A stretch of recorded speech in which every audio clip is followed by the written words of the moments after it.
Hi friends, editing me here. I must warn you, like the first 14 minutes of this video is a bit choppy, it's a bit confusing, but if you bear with me and you get into the first time lapse, it will all make sense. Everything that I was saying in the first 14 minutes. I am sorry, it was an editing issue that I was having, but I still want to bring it to you because I kind of had to delete the first 13 minutes, well, the first 14 minutes in order to make space for the rest of the video. So please bear with me and let me know in the end what you think of this piece.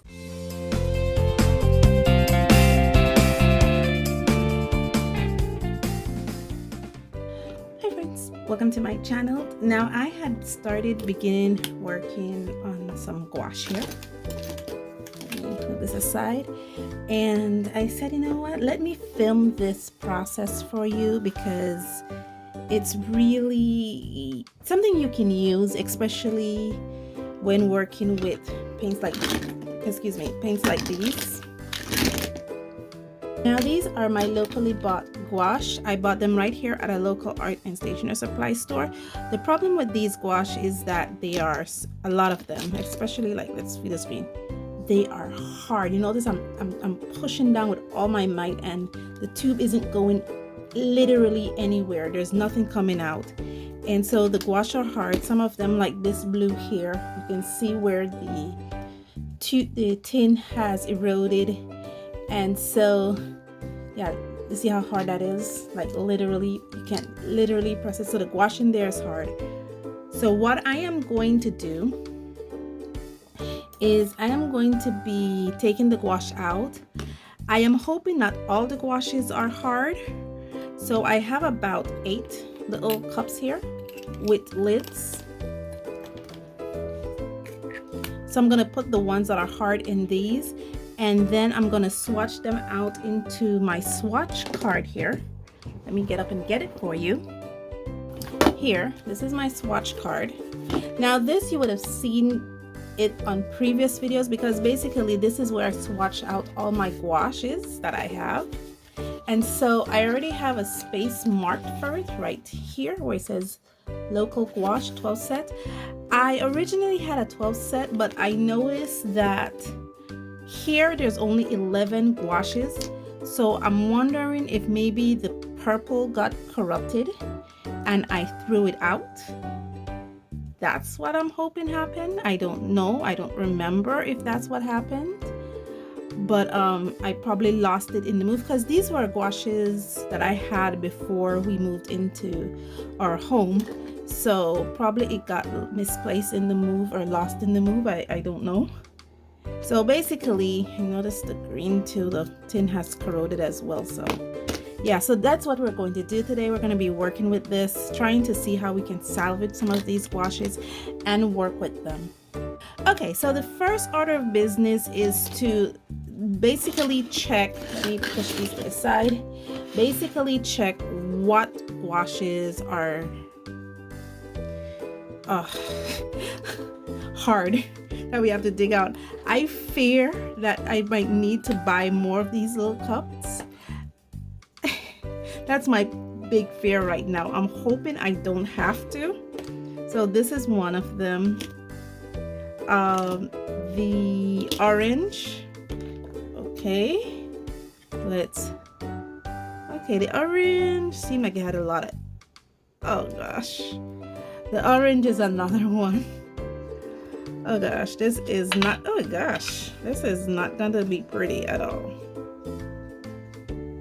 I have these here that I got in a previous haul, so if I might need to get any containers, I think I could use these, I guess, but I'm not sure how much of the brush I could fit in there, but we'll see.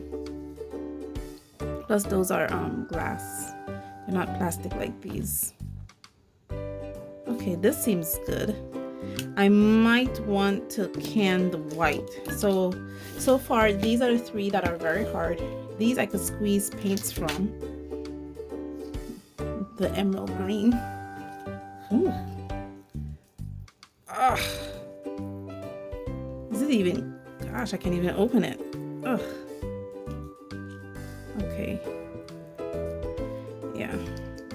I was hoping that I might need to buy more containers, so I think I'm just going to put all of them in this container, but for right now I just want to pan the ones that I have to, and when I go back to the store, if the store has any more of these little containers, I will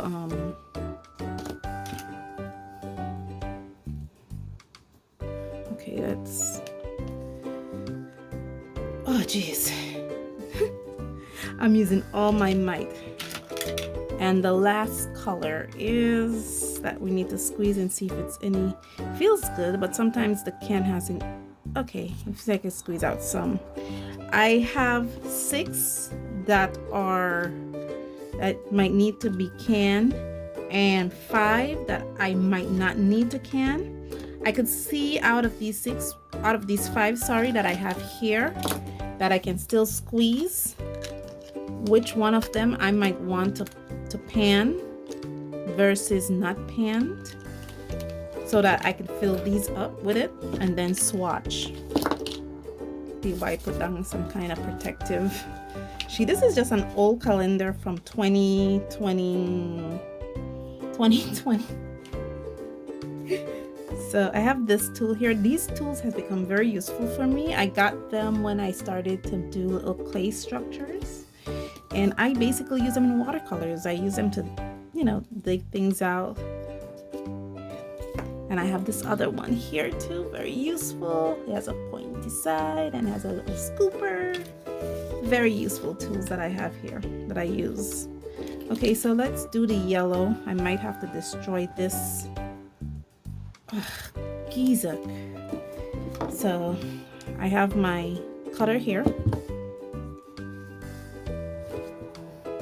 So I need to cut here.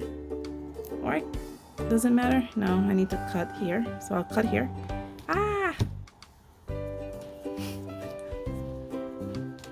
Yeah, this cuts my wire cutter. It's a tool that I know that I needed to get as a crafter. So once you go into craft, you need to get a wire cutter. 1 minute. Okay, sorry about that. I had to try to pull out a, because after working with this, I realized that it's gonna get messy before it gets, ooh, this is still good. Okay, as I squeeze that, I realized this one is still good. This is the yellow ochre. That's good. This one is the burnt sienna.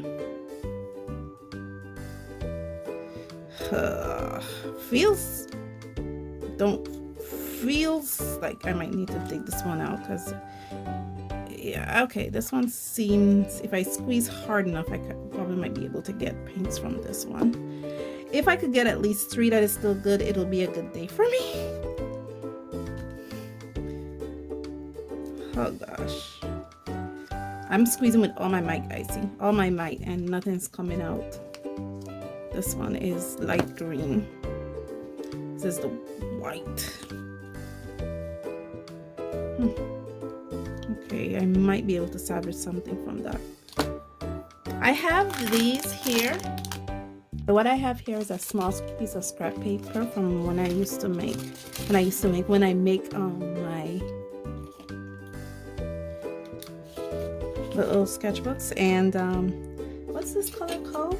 I believe it's yellow. Yeah, lemon yellow. So I'm gonna call it local gouache.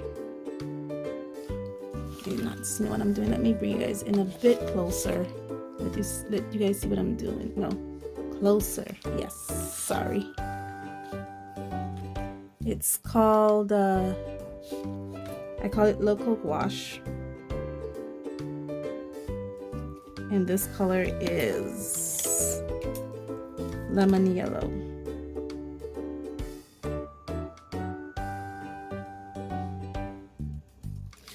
Okay, and scissors. I'm gonna cut. Now I'm not gonna take you through the entire process of doing this whole thing, because I think, you know, probably after the second one you'll get bored. But I will show you how I'm doing this for the first for the first one, and then I'm going to cut the camera off or do a time lapse, and then I'm going to show you how I'm doing it for all the others.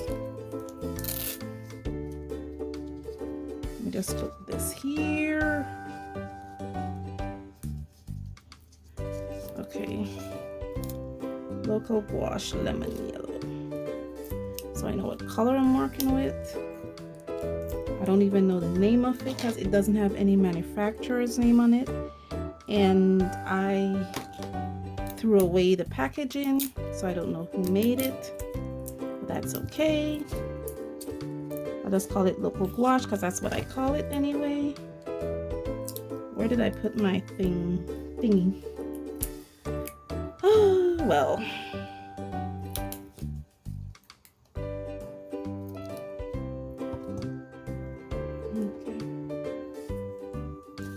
So this is for the trash. Now let me put you guys in time-lapse mode. Sorry about that just now. It started to rain, so you might hear it barreling on the rooftops. Oh gosh. See how hard that is? At this point, it really doesn't matter because we need to check for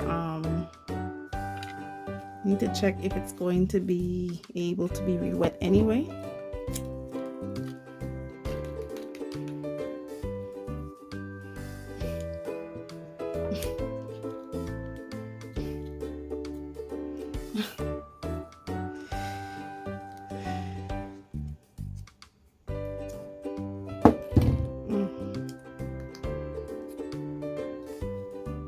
Yeah, the life of a watercolorist. And we save everything. We try to save every little inch of the paint. We say, okay, it's probably still good. It probably just needs to be re-wet and stuff. We can probably put it in a pan. We can actually pan these. I could probably put it in a large pans. See, I'm even thinking of ideas. Okay, I think what I need to do is create some labels on these little bottles, so I know what color is in there. Okay, there we go. We managed to get the stuff that is on the top. So I tell you about these little tools, very useful to take out. Look how nice and look how nice and hard that is. Very hard and powdery. Maybe I'll be able to re-wet it, so we just have to see. Okay, next order of business. I'm gonna knock this off in here. Clean this off a bit. And then just use a piece of paper so I don't find myself trying to gauge it there, and I think I'll just better if I just kind of funnels it into this, something like this. Okay, so you guys can see what I'm doing. Let me see if I can put on some light here for you and bring you guys a bit in closer so you guys can see what I'm doing. Yeah, see? Much better. And brush this off because I intend to use it again for the other ones. Brush this out for whatever little crumbs is left. And oh shoot. Told you, accident prone. Oh gosh. Yeah, I am just a bird of laugh. It's good that I learned how to laugh at myself and all my clumsiness.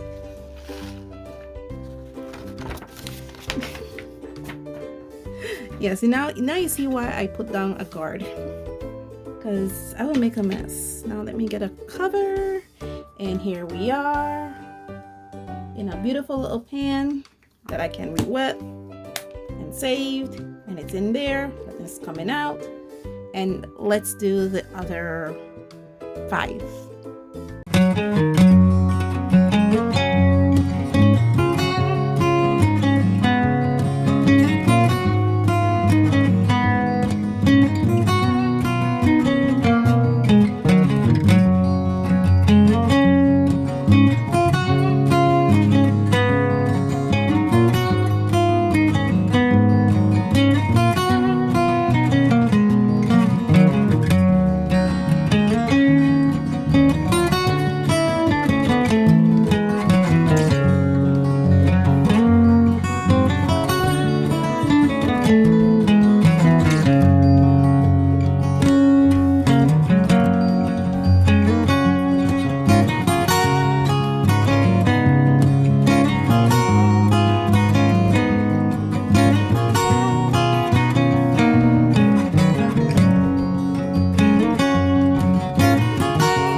Okay, I am finished with that process. That was about an hour. Yeah, these are the tools that I end up using throughout that entire procedure. I use this to kind of dust things off, and I usually clean my brush when I'm finished. So I just finished cleaning this. I have to wash my hands because look at how amazing that looks. It looks like the hands of an artist. I use this tool here to kind of help me open up the tin, to cut the tin, to help me assist taking out some of the dust and to assist open up the tin. Please be mindful when you're doing that procedure to be mindful of the tin itself, because this is actually metal. It's actually thin, and even though some of it, like this one, is very corroded and erosive, you still have to be mindful of getting your fingers cut because you can produce sharp edges like these. So you have to beware of the sharp edges you create when you're doing this procedure. That's the one warning I should have given in the beginning. Please be mindful of it. It seems that I know how to work with sharp objects rather comfortably. That has very little to do with my crafting skills and more to do with my nursing skills, because we as nurses, we work with a lot of blades, scissors, and sharp tools, so we know how to navigate ourselves around sharp tools. So for me, it seems effortless, but for someone who is not used to it, it might be a little what's the word I'm looking for? It might be a little dangerous, so please be mindful of that. So with this said, I'm gonna clean up here and then we're gonna go into the swatching.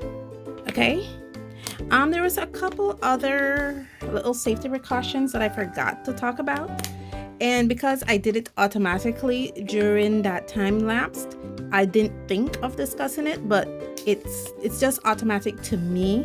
But for someone who's doing this for the first time, it may not be automatic to you. And while I'm trying to get myself together, I think I should discuss those. And one of the first things I think that we should discuss is safety precaution when doing this method, taking these paints out of their tubing, is first you might need a face mask and gloves. Besides the tools that I use, you also might need those. And you also might need, like I did a covering. You notice I had a page from an old calendar. Sorry, that's the Krill calendar. The Krill. An old calendar where I placed on my surface to kind of protect it, because I know I was working with pigment particles, and for someone who makes paints like I do, pigment particles can be quite toxic, so you always have to be mindful when you're working with those. So face masks, gloves, and protect your surface, especially if it's a surface you want to continue work on without any form of barrier protection. Barrier protection is gloves, okay? Just latex, plastic, nitrate gloves. Now, I also work in a well-ventilated area. As you notice, the sun is actually coming into the space, and that's because I have the window open at current. Because again, I'm working in a well-ventilated area. I keep the window open. I'm mindful not to go close. My face wasn't close. I kept my face a big distance away from the particles.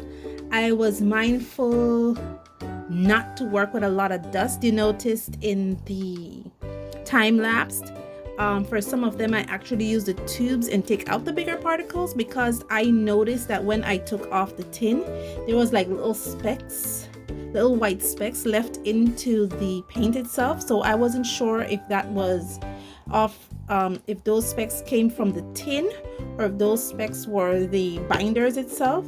I noticed, especially for the tin that was corroded, a lot of white specks came off, and I didn't know if those were toxic. I think you'll see that in the green, in one of the greens. I think it was the emerald green that I opened up.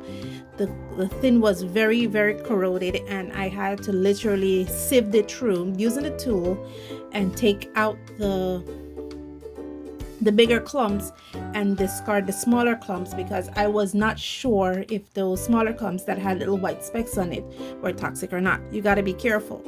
The reason I wasn't wearing gloves, because I knew that when I was finished, I was going to wash my hands. I finished washing my hands. I did the surgical technique of hand washing just now, and it's basically where before you go into surgery, the surgeon, the nurses, the doctors wash their hands using a surgical technique. This is basically one of the cleanest forms of hand washing there is, and I just performed that in here. I used a bleach agent just in case there's any bacteria or germs on the tubes while I was working with. I used a scrubber, and I washed all the way up a bit past my elbows. And the reason my hands don't look dry and crusty is because I put a little bit of moisturize it. Yeah, a little bit of moisturizer in it. I basically also scrubbed underneath my fingernails to make sure they're nice and clean, and they are. So I did surgical hand washing technique just now because I knew I was working with chemicals, and I knew that I had to clean my equipment. So I also cleaned all my equipment, including this mat. All of them was clean. So even though you might think I'm saying this like a second later, it's actually a few minutes later, because I had to do all that cleaning just now to ensure that, you have to be mindful of those chemicals. As soon as I'm finished here, I'm going to throw the trash away so the chemicals don't stain my room, because if I remember the box correctly, it doesn't say what these pigments are made out of, and we need to be mindful of those, that the pigments themselves or the whatever it's made of is not toxic, especially for like the lemon yellow. I'm not sure if it's a cadmium in there or not, and the orange red, I'm not sure if that's a cadmium agent either. I don't think it is, because cadmium is very expensive, so I'm hoping it's not. Now that I did that long explanation, let's get into the swatching. I've already had it marked off, local gouache. It was a 12 set. I only have 11 colors here. So let's get into it.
Okay, I am technically finished with all my swatching.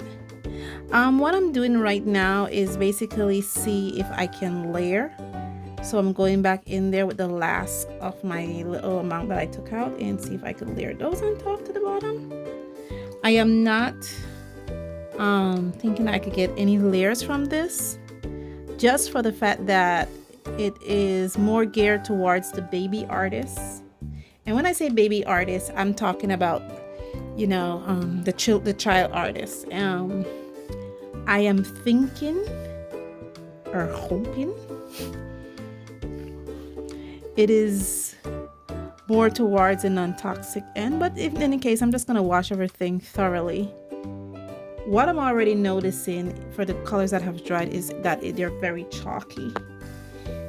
So that's what I'm noticing, like off the bat. They are extremely chalky, so definitely fillers has been added into this.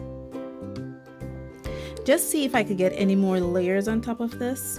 I'm trying not to pick up the paint underneath. So I'm just lightly grazing those across. Some of the things that I did during that time lapse that you may have noticed is, first, you noticed I add water. You also notice I add a few drops of glycerin. I think I add about 5 to 6 drops of glycerin with a pipette to each of the little containers that I added the water to. And that's because I wanted the pigments within those containers to stay a bit moist. Glycerin honey allows especially paints made with gum arabic to stay moist. So I want those pigments to stay a bit moist, so I add a few drops of glycerin in the water, so while I was mixing the water with the paints, I could mix in a bit of glycerin and keep those paints moist. Not moist to the fact that I'm hoping it grows mold, but moist to the fact that it makes it easier to re-wet it again when I go back in there and do my practice exercises with these gouache. The other thing you may have noticed in my time lapse is that when I was getting ready to clean out the pipette, I filled my container, my little dropper bottle, it's just a dye bottle that I use, with water, and then I washed the glycerin the pipette with the glycerin in this water. And I normally do that whenever I'm working with glycerin, not to waste the glycerin, and normally this is a re-wetting agent anyway, so whenever I drop it on any paints that I'm working with, it'll just keep those paints nice and easily re-wet again. It's just me not trying to waste anything and trying to be a little frugal. That's about it.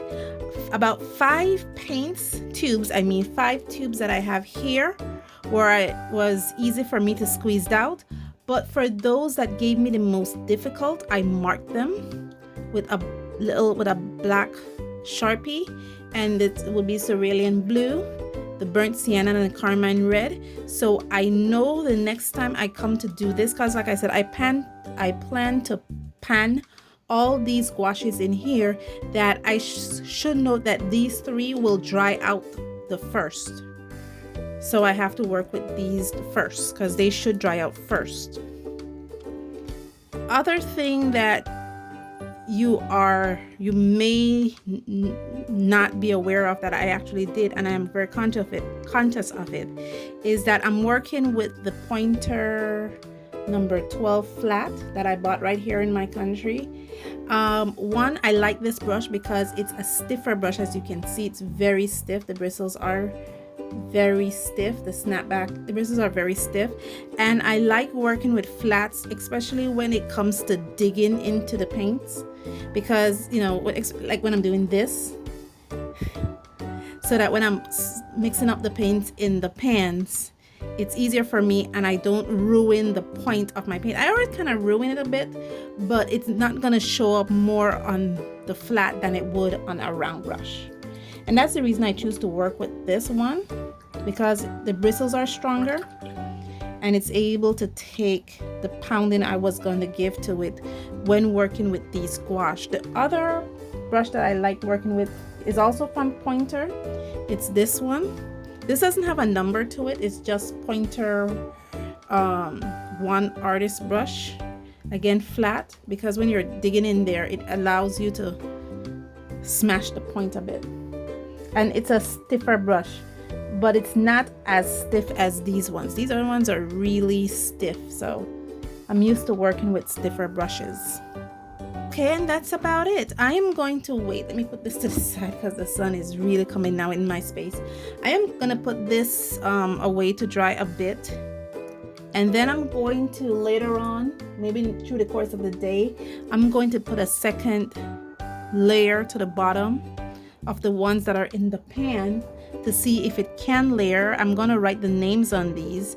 I think in I showed that I wanted to use in here, but then I changed my mind and I use out here, and I'm just gonna spray fixative on this so that it doesn't smudge or anything because these are really chalky. I'm already seeing the chalkiness. Let me see if I could do it. This is just a piece of tissue, as you can see, a nice piece of tissue. I'm gonna do the blue, just right there.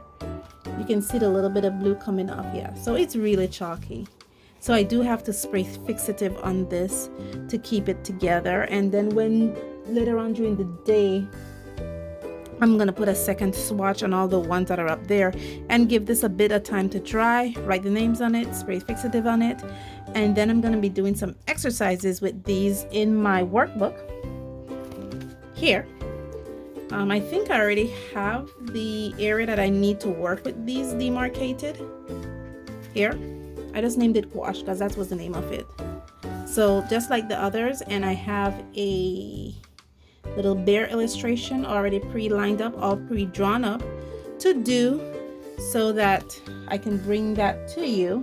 And I think in my other book I have some illustrations that are pre-lined up, pre-drawn up that I could do, like this one or even this one. I could do with these gouaches so that when I bring that review to you, I am ready. But all in all, guys, this was about 2 hours that I literally took to do all this, about 2 hours and a half to be honest. And we're done with this process. Later on in the day, I'll do my second swatch, write the names, label it, spray fixative on it. I will then do my exercises with it, and then I'm gonna bring that paint review, that paint session to you, and then we're gonna do a comprehensive comparison. All in all, thank you guys so much for joining me on this journey. Sorry to make this video so long, but I think it was important for you guys to see my process. We're gonna be discussing these paints, and for you guys to learn some of the things that I've learned. This is my journey. This is how I do my journey, and we can all take it together. As always, guys, please stay safe, stay blessed, and I'll see you in the next one. Bye.